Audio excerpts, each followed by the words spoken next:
Good morning, Jim. Good morning, Simon. Morning. Morning, David.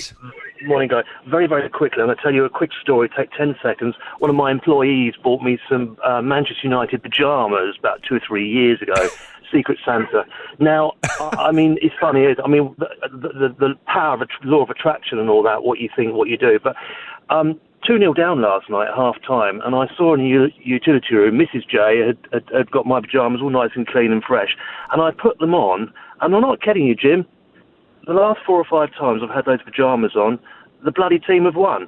Wow. So, you know, isn't that fantastic? My This pyjamas. is great anyway, news, David. I know, it's fantastic, isn't it? Well, you can't take them off now.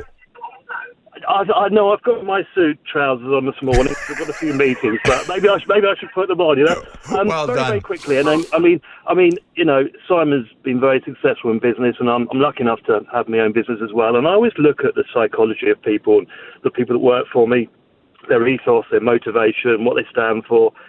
And I have to say, yes, I know Solskjaer is not an elite manager. I know that, but by Jove, he is conducting himself so marvellously well, and I can't think of another manager who would sustain this pressure.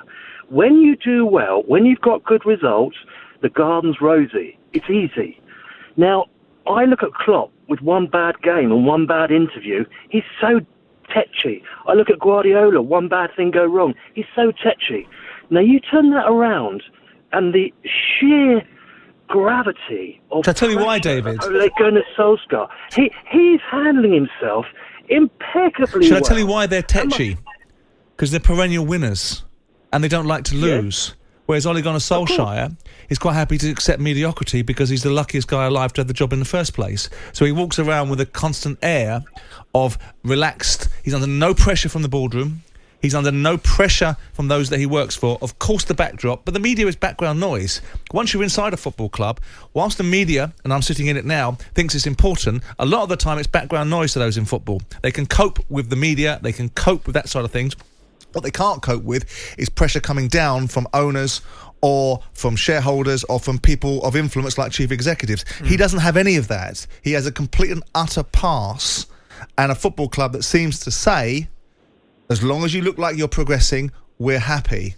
So I listened to him last night. I take your point, but I don't think that he exudes any great level of confidence. If I was a person suggesting who I'd want to listen to about who was going to win for my football club, it wouldn't be Ole Gunnar Solskjaer. It would always be Klopp. It would always be Guardiola, and it would always be Tuchel.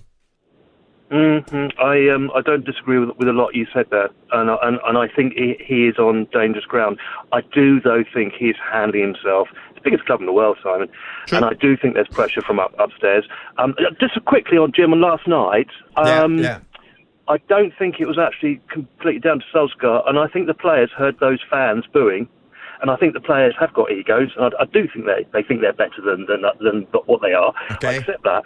But I do think when they heard that booing in the crowd, I think it got them going. I think the crowd said, "Look, come on, we're not happy." And I think Ronaldo's first game against Newcastle, Leeds, whatever it was, the crowds. I think there's an element of unfair excitement that they are better than what they are. Okay, David, well, listen, thank you for that. We appreciate your time. Keep the pyjamas on because Phil was actually at the match. Phil's a big Manchester United fan. Phil, good morning. Good morning, Jim and Simon. Yes, I was there last night.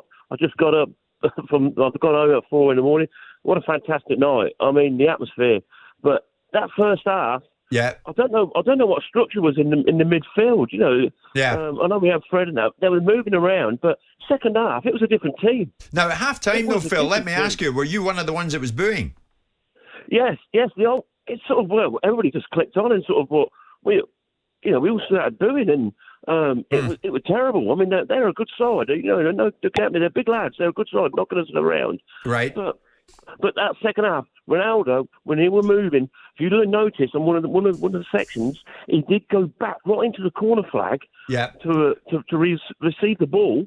Then 5 minutes later, he was sprinting back up to the pitch. And then he scores that goal. That's right. So, I mean, the second half performance then, Phil, in your belief, did it breathe new life into the Solskjaer project? Well, I'm back there Sunday with my daughter. We're back there Sunday. I think you just got to keep treading treading up the stairs. Just keep one step at a time. Right. Just got to keep going. We've got the players. I mean, look at all the players. You know, the squad. You're absolutely right. You know what I mean? Anybody else look at that squad and think, you know what I mean? But Phil, unlike Simon, do you think under Ole that you'll win something? Will you win something? Yes. I'll be listening to your show every day because I'm retired, and I reckon that at the end of the season we'll come away with something. Something will click. We'll come away with something. Like what? Well, for Phil, they deserve to. You know, let's hope it happens for Phil. Where do you live, Phil? How long did it take you to get home? You didn't go home till 4 a.m. You said. Yeah, 4 in the morning, and I'm with the Corby and Kettering Supporters Club. They go up on the bus. Right. So I'll travel from my car. But it's the M6. It's the M6, you know, Jim. It's terrible. But I'll stay there afterwards for the atmosphere. You know what I mean? I'll just stay for the atmosphere. Stayed for I love that. Phil, listen, thank you for that. You're a true fan. Well done with that, sir. And he's retired, so he's got time in his hands. Hence, he can phone us. Absolutely. And shoot the breeze. That's what we want. We want to hear from people on this show. You can watch us as well as listen to us. Jim White and Simon Jordan, Monday to Thursday morning, 10 till 1. On AM, on DAB, via the talkSPORT app and on your smart speaker. talkSPORT.